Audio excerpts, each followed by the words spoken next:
Settings.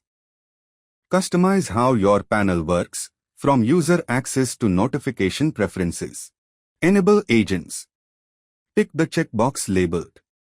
This will allow you to create agent accounts within the panel.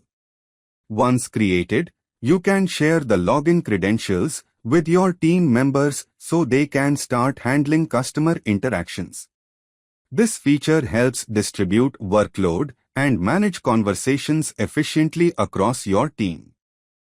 Show only assigned chats to agents.